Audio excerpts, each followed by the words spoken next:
Masa anaknya kerja di tempat saya? Habis saya capek, Mas. Udahlah, terserah dia mau gimana. Yang penting dia mau kerja.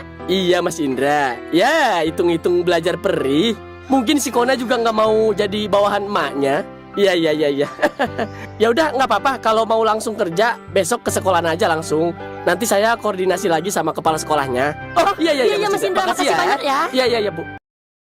Kejadian di koridor sekolah semakin memanas. Si siswa, tukang pala yang sudah gelap mata karena ingin membeli sepatu baru, semakin beringas menagih uang kepada Kino.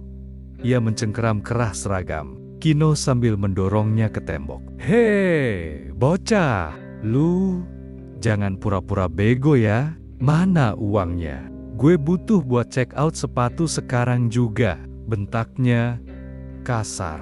Teman-teman gengnya hanya tertawa mengejek. Merasa paling jagoan di sekolah itu. Kino yang terdesak, namun tetap memegang prinsip kejujuran, menatap tajam lawannya. Gue bilang, nggak ada, ya nggak ada, minggir lu. Dengan gerakan refleks yang cepat, Kino berhasil menepis tangan si tukang palak, menyelinap di antara celah kerumunan, dan berlari secepat kilat menuju satu-satunya tempat yang ia anggap aman. Kantin sekolah. Woi, jangan kabur, lu pengecut. Teriak si tukang pala yang merasa harga dirinya diinjak, lalu mengajak gerombolannya mengejar Kino dengan nafsu amarah yang membara. Tidak sadar mereka sedang berlari menuju kandang macan. Di saat yang bersamaan, di parkiran WiFi sekolah, sebuah mobil berhenti mulus, pintu penumpang terbuka, dan turunlah Kona dengan gaya santainya yang khas. Kaos bebas rapi, celana jeans, dan tentu saja kupluk atau topi kesayangannya bertengger di kepala. Kona akhirnya memilih bekerja di sekolah ini yang ternyata milik Pak Indra, teman akrab papahnya, sebagai staf pengawas lapangan posisi yang dibuat-buat agar ia ada kerjaan. Ini adalah hasil negosiasi alot Kona dengan mamanya. Ia menolak mento-menta kerja kantoran pakai jas yang bikin gerah. Ma, Kona mau kerja asal nggak pakai seragam. Dan boleh tetap pakai topi, titik. Syarat Kona. Waktu itu, mamanya yang penting anaknya mau belajar disiplin dan tidak menganggur. Akhirnya setuju melobi Pak Indra. Ingat Kon, jangan malu-maluin papa sama Pak Indra. Kerja yang bener, awasi sekolah ini, pesan papahnya. Dari balik kemudi, sebelum melaju pergi. Kona mengangguk malas sambil membetulkan letak topinya. Berjalan masuk ke area sekolah dengan perasaan, akulah raja di sini. Meski jabatannya tidak jelas.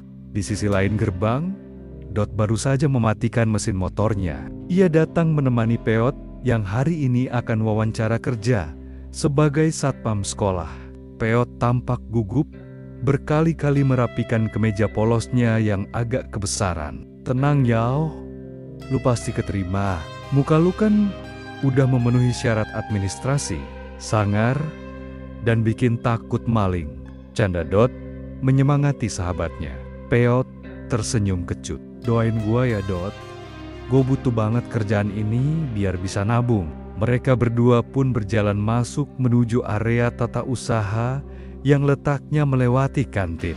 Tanpa disadari, langkah kaki Kona dari arah lobi, langkah Dot dan Peot dari arah gerbang, dan keberadaan Robi yang sedang melayani pembeli di kantin. Semuanya mengarah ke satu titik temu yang sama pada waktu yang tepat.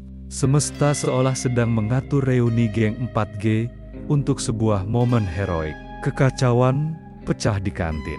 Kino berlari masuk dengan napas tersenggel-senggel dan langsung bersembunyi di balik punggung Robi yang sedang menuangkan kuah bakso. Bang Robi, tolongin! Itu mereka mau mukulin gua.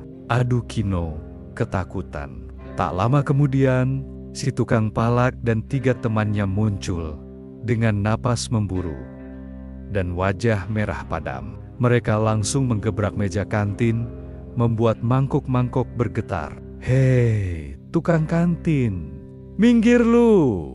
Serahin bocah itu ke gua!" bentak si tukang palak dengan nada sangat tidak sopan. Sama sekali tidak menaruh hormat pada Robi, yang notabene alumni dan lebih tua. Robi meletakkan centong kuah dengan tenang. Tatapannya berubah dingin. "Lu ngomong sama gua, Dek. Lu mau apain adek gua ini?" tanya Robi santai namun mencekam. Si tukang palak malah makin nyolot. "Bacot lu, ini urusan gua sama dia. Lu cuma pelayan, nggak usah ikut campur." Tepat saat si tukang palak hendak menarik paksa Kino, sebuah suara berat menginterupsi dari arah belakang. "Woi, ribut-ribut apa nih di sekolah gua?" Kona berdiri di sana dengan tangan di saku. Topinya miring sedikit, menatap tajam ke arah perundung itu. Di sisi lain, Peot dan Dot juga sudah berdiri memblokir jalan keluar kantin. Peot melipat lengan kemejanya, memperlihatkan otot kawat tulang besinya. "Buset, bocah zaman now berani bener main palak di kandang kita," celetuk Dot sambil geling-geling kepala. Si tukang palak mendadak pucat pasi melihat dirinya dikepung. Di depan ada Robi si penjaga kantin yang ternyata alumni legendaris. Di kanan ada Kona si pengawas yang merupakan anak teman pemilik yayasan. Dan di belakang ada Peot calon satpam berwajah garang beserta Dot. Nyali si tukang palak yang tadinya setinggi langit seketika runtuh ke dasar bumi saat sadar ia baru saja menantang geng 4G. Para penguasa sekolah yang sesungguhnya. Tamatlah riwayat sepatu barunya.